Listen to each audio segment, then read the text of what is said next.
Hey people, CzarThwomp here, and welcome to episode 16 of Phoenix Wright Ace Attorney Justice for Trials and Tribulations. I'm sucking out of Justice for All.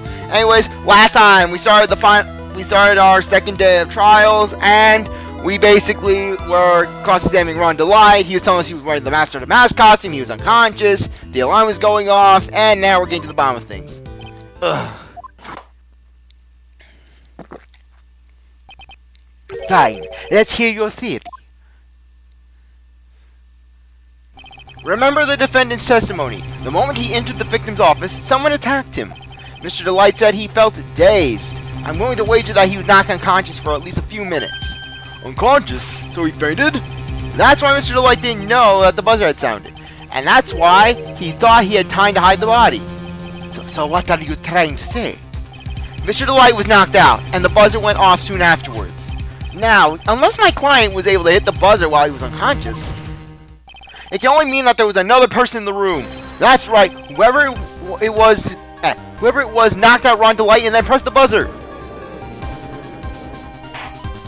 Order in the court, Mr. Wright. This is objection. This is preposterous. It was this kid. Ron DeLite is the one who killed Ken Bullard. Then who pressed the buzzer? It was the victim, of course. He pressed the buzzer when the defendant attacked him. He didn't die right away. He must have had on long enough to push that button. Ah! So Kane Bullard sounded the buzzer himself. What is your opinion on that, Mr. Wright? I need to prove that the real criminal was there at the scene, but how?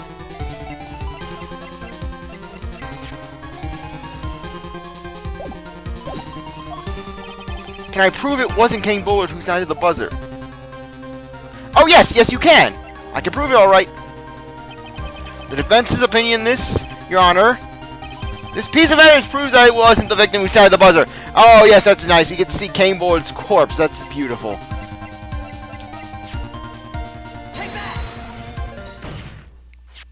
I believe this is the piece of incontrovertible evidence you were looking for. I cannot read today. The emergency buzzer? Is there some kind of clue on it? Absolutely not. Hey, come on now. At least give some thought to what you say before opening your mouth. The fact that there are absolutely no clues is in of itself the clue. Now I'm the one who's clueless. This button has no fingerprints on it. If Mr. Bullard had really pressed it himself, naturally he would have left his fingerprints behind. Objection. Ron DeLite obviously wiped them off. Why would he? A guard would have come in at any moment. He touched that buzzer. I know he did.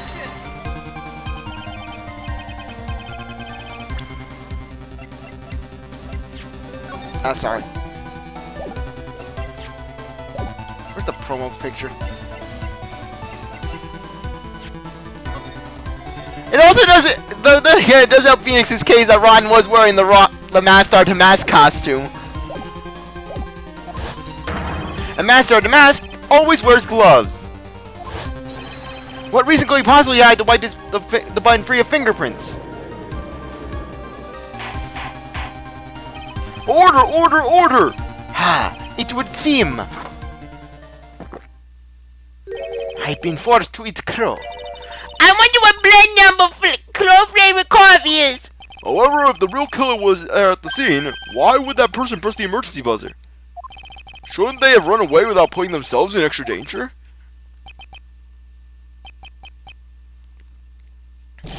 What's with this awkward silence all of a sudden? Ha! It looks like you're fresh out of parlor tricks. Now on to you, Nick! Just give me a minute to collect my thoughts. The real culprit killed Mr. Bullard around 1 a.m. And Mr. DeLite just happened to waltz in when the murder was taking place, right? The killer clobbered Mr. DeLite and then sounded the buzzer. You know security was supposed to respond right away if the buzzer was pressed. Security was supposed to respond. Time's up, Mr. Wright. Let's hear what you have to say. Very well then. Oh, you've got some guts. I like that in an opponent. Why did the real killer sound the emergency buzzer? To call a security guard. Sorry, not wasting my extra chances. I would normally love to see what it does, but I'm saving it. The killer knew that if they pressed that button, a guard would come running. And that was exactly what they wanted. Do you mean to say that the killer called the guard on purpose? Yes, although as it turned out, he never showed up. Because he was getting his claw cleaned at the time. What a touching story. You're saying the killer had a change of heart and called the guard to turn himself in. No, I'm not. When the buzzer sounded, there were 3 people in that office. The victim, Kane Board, who was already dead. The defendant, Ron Delight, who was out cold. And the 3rd person, the real killer, who they're not even hiding the silhouette for. Literally, they're just showing Luke at me sprite! Hypothetically, yes. Now then, in this situation, if the real killer man escaped, what would happen? The only ones left in the room would be the victim and Ron Delight. And the basic security guards came running in at the time. They would think that I was the murderer. Yes, that was precisely the real killer's objective. To frame Ron Delight for the murder.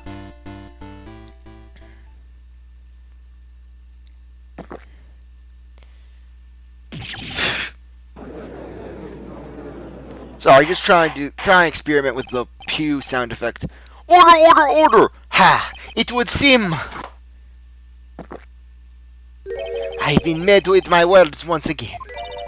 Actually, you've been made to do a spit take with a cup of coffee. Mr. Wright, who was it? Who was it that tried to frame me? Wait a second. I'm the one and only Master DeMasque, see? Nick, you mean the real killer is? We're gonna drive that person here right now, but who is it? I don't have any solid proof yet, but think about it. The killer knew Mr. Delight's identity, and they also knew that he had been called to the KV security that night. So the killer used him to execute a well-crafted plan to kill Mr. Bullard. Now then, let's hear your accusation, Mr. Wright. Who was it that framed Mr. Ron Delight for the murder of Kane Board? It was, where's Luke at me sprite? There we go, there he is. Detective Luke at me. He's the only one who could have done it. It's detective. Luke at me? You mean Master DeMasque did it? Your Honor, the person being tried in this court next to us is not Master DeMasque at all. He is, in actuality, the true murderer of Kane Board. Order, order! Mr. Wright, explain yourself! Theft and murder. Which is the more serious crime? They're not even close. Murder is the more serious crime, of course. It's a capital crime subject to capital punishment. Please remember the crime from yesterday, if you would. When Luke at me confessed, there was a huge commotion in the courtroom. Of course, a famous detective was unmasked as well as Master DeMasque. Instead of being convicted of murder, he was found guilty of grand larceny. Grand larceny? The urn of the urn of Karain, literally, the sacred urn, literally. That thing's worthless. Hell, that thing's not even worthy of petty theft. Look at me, all he'd be doing is paying a fine, really. To be found guilty. Master DeMasque had the perfect alibi for when the murder took place. He was stealing the urn at Lord Taylor. In other words, being found guilty as Master DeMasque was Luke Atmey's airtight, watertight, and unassailable alibi. A guilty verdict. As an alibi?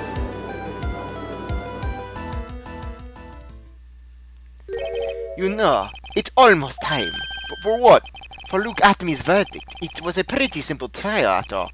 If we're not going to stop this trial and start that one, we need to do it now. Of course, that's assuming you have proof that the detective was the one who committed the murder. Mr. Luke Atmey's trial has indeed attracted the attention of the entire country. If we intend to intrude and fail to provide adequate proof of his true crime, Mr. Delight would be left with no grounds for appeal. Am I really sure about this? Ha! A bet's only good when you arrives to the ante. Mr. Wright, I believe in you! Mr. Delight. So, please! I'm begging you! Thanks, but my decision will determine the rest of your life. Can I really risk your life like this? Phoenix! Use the Force, Phoenix! What was that? Don't stray, Phoenix! For your client, take the path of trust. That voice. It sounded like... Mia! Your Honor, the defense requests an immediate recess. Ha! So that's your answer, huh? Very well, I've decided as well. This court will now take a 20-minute recess. Mr. Wright, when we return, please summon Mr. Luke got me to the stand. Yes, Your Honor. District courtroom number 9. Yes, Winston! This is probably how Winston actually survives, and why Winston can lose every trial we face him in, and be this pathetic mess of a prosecutor, and yet, basically, he somehow survives, because basically, he takes Phoenix's scraps! He literally probably just swims around, lurks around, investigating what cases Phoenix is going after, and then he instantly jumps on whoever Phoenix finds guilty, because Phoenix gives him all the evidence! Well, Sir Detective Amy? I have to say, Mr. Kane, you perform splendidly. You are like a swan on the weekend. I feed bread too. I feed swans bread on the weekend. Oh no, Sir Detective Amy! You were the one who... That's enough. This court sees no reason to further prolong this trial. This court finds the defendant. Look at me. Wait! Don't end out your work yet, please! Well, Sir Lawyer. Welcome to my courtroom. Who is this hoser, eh? My name is Phoenix Wright, attorney at law, and I wish to file an accusation against this man. Look at me. Accusation? You accuse Mask DeMasque? No! Don't take away my only victory this year, you bastard! You took my hair! You took my record! You took everything from me! That man's not Mask DeMasque. He's just a ruthless murderer. What?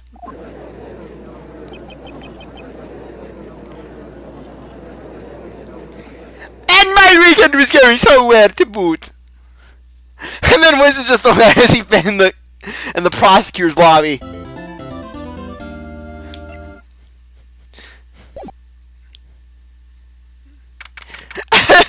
Winston, I will not take this sitting down! I will take this to the highest power available! And then Winston, he dials up the PIC.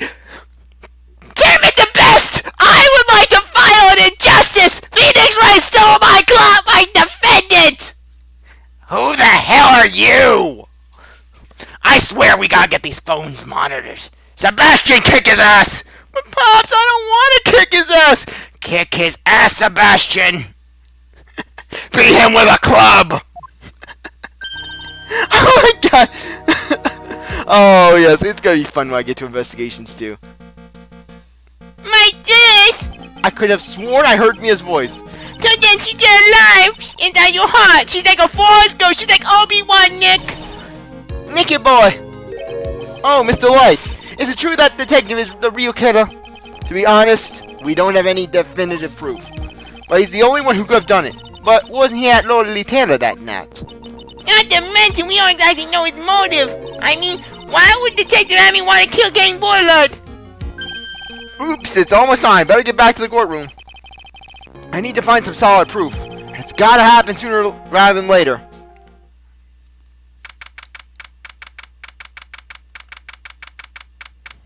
Courtroom number 6. Now then, this court's back in session. Mr. Luke at me, please take the stand. Well, how do you do, sir lawyer? Hello there. I never would have thought to see you acting so recklessly. I couldn't let them hand down your verdict just yet. Now when it would have given you your perfect alibi. An alibi by the name of Mask DeMasque. I'm sorry. I'm afraid even the great Luke at me has no idea what you mean. Of course, I have been in the next courtroom ever since 10 o'clock this morning. I'm afraid there's no way I could have known what was going on in here. You've been in the defendant's seat all day long, correct? Being tried as Mask DeMasque. Indeed, it's truly child's play to fool the ignorant masses. Not only did the poor fools ask me to protect their valuables, they even gave me a generous reward upon returning their own property to them. Take this red diamond ring that sparkles upon my divine finger, for example. That is right, it is not a ring pop. So you continue to insist that you are, in fact, Mask DeMasque? Of course! Very well then, Luke at me. Let us begin with this simple question. October 12th at 1 a.m., Kane Boy was murdered. Where were you at that time? One without knowledge lacks even the knowledge that what he should be ashamed of himself. But don't worry, I will not hold it against you, Sir Judge. Thanks. Alright, Mr. Ratamy. The night of the murder, speak. We're listening. As you wish, Sir Prosecutor. The alibi. I was stealing the orders, Mask DeMasque. Just as I announced I would, and so I thought stop flubbing up my lines. It's embarrassing. I had more than enough time to prepare. It was a pathetically easy job. A photograph contains no words, but in this case, one turned out to be my witness. The time at which the camera captured Master DeMasque was the same as the murder. What the? Why was my voice going some weird Transylvania accent? It was like Vampire Kokichi. Hello there. I do things on the weekend. Blah! It seems the main point of the discussion will be this photo of the crime scene. Everything else up until now was part of his plan. There has to be a secret to this picture as well. Even the great Master DeMasque cannot be in two places at once. I may be capable of many things on the weekend, but that is not one of them. Now then, if you'll excuse me, I have a verdict to receive. Unfortunately, Mr. Adamy, we still have to do your cross-examination. A fool is too foolish to know that he is a fool. Just steal Francisca's lines. After all, Godo stole her reputation. Might as well finish the job off and have Luke steal the one thing Francisca has left. I think it's right that you're full of it, Nick. The only thing that's full of it is his alibi.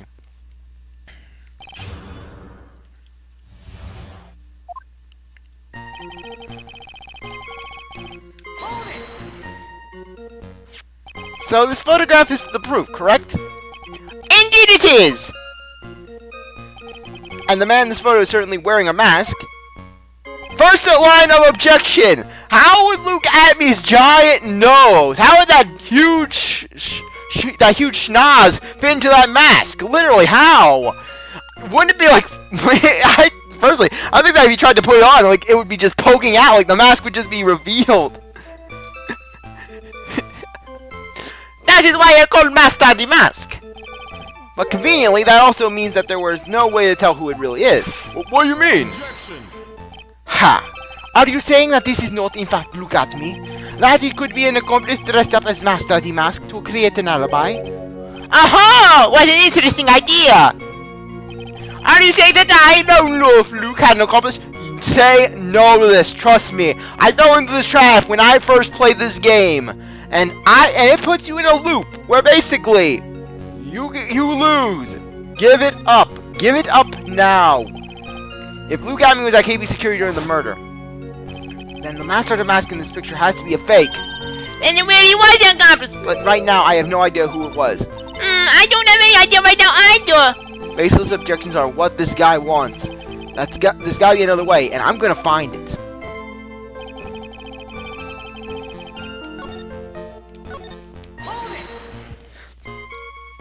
I believe Adrian Andrews hired you at one point. That's right. That was over 20 days ago, if I'm not mistaken. Almost 3 weekends ago. You sent the calling card to Lordly Taylor 10 days before the heist. That would mean that you sent out the card after you began your security watch, right? Indeed, there was no reason why I couldn't do both jobs at once. It was the perfect opportunity to steal my latest target. I see. You are truly evil, aren't you? Yes, evil is what I am! It's so easy when you're evil! You see the life of me, the devil tips his hat to me! It's so easy when you're evil! And it's been... I can't remember the lyrics. Oh my gosh, I'm gonna have to do that one day, just start singing in Luke Adamy voice. Hey Nick, isn't there something odd about this? Sorry, Detective Adamy was always part of his ex-detective skills, right? But if you almost stole him from Lordly Taylor while he was the only one wanting it, he'd have no way to maintain his perfect detective persona. You know, that's true. It's kind of odd.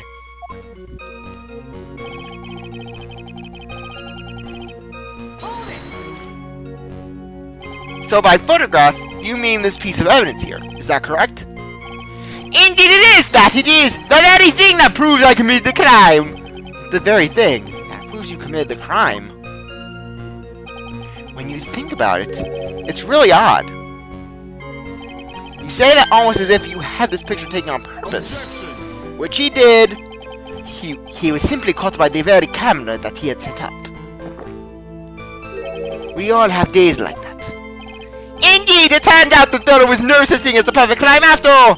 Life is truly an ironic thing. A sad blue melody. Like how we can have the joy of the weekend, only for it to be lost immediately to the evils of Monday. It looks like I'd better gather more information for now. If he's truly the killer, there's gotta be something phony in that photo.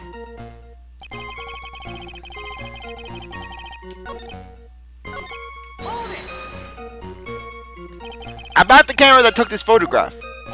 Oh, come now! It's all too clear what you're thinking. Huh? You think I altered the time on the photograph, don't you? I'm afraid that's impossible. The camera was set up by Lolly Taylor, and on top of that, it was Lolly Taylor's staff that printed the picture's data. Unfortunately for the defense, there's no way that picture could have been altered. I see. It looks like I better find something else that could be suspicious. So this alibi is false! It has to be, or he couldn't have killed Mr. Boyd at KB Security. But I'm not responding anything unusual!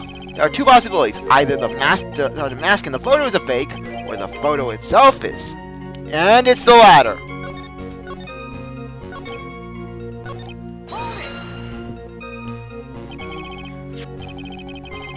Okay, I think we're good. So by photograph, you mean this piece of evidence here, is that correct? Indeed it is! That it is! The very thing that proves I committed the crime! The very thing that proves you committed the crime. Surely even you understand by now. Only Taylor provided that camera! There's no way I could have tampered with it! You had the software. That means I could not have used Kane Bullard unless I had an accomplice! Come on, think long and hard about that night. The basement warehouse, and this picture that supposedly captures it. It's gotta be here. Isn't that something funny about this picture? You bet there is! Are you implying that this picture is a fake? You bet I am. There's definitely something strange about this picture. We took a look around the basement warehouse that night before the theft took place, and there's something in this photo that doesn't match my memory of that night. Very well, then let's hear about what you have to say.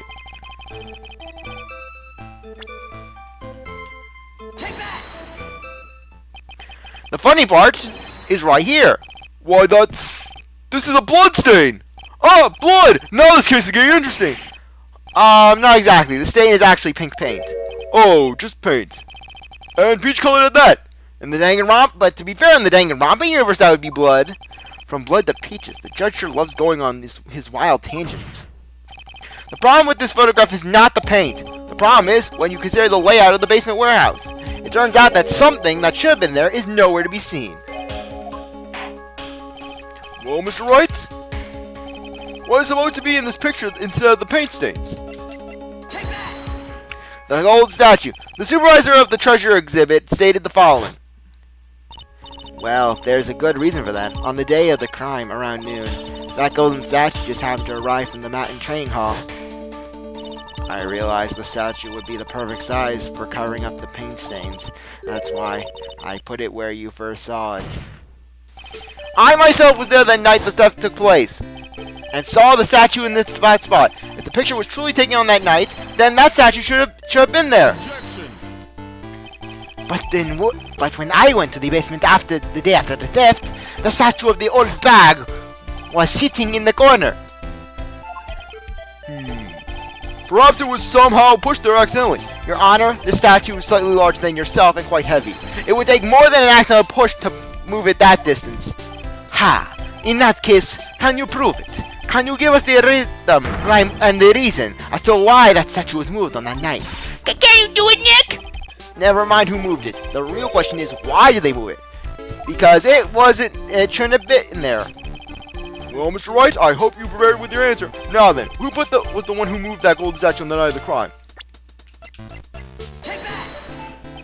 The one who moved the statue is none other than... Look at me! Come now, sir lawyer!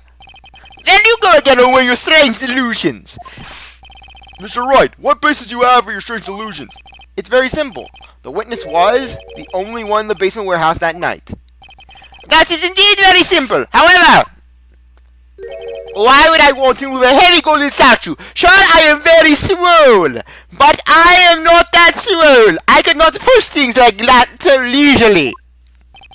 The reason for moving the golden statue. Here's where our battle really begins. Well, Mr. Wright, what reason did the witness have to move that statue? The reason can be found here in this photograph.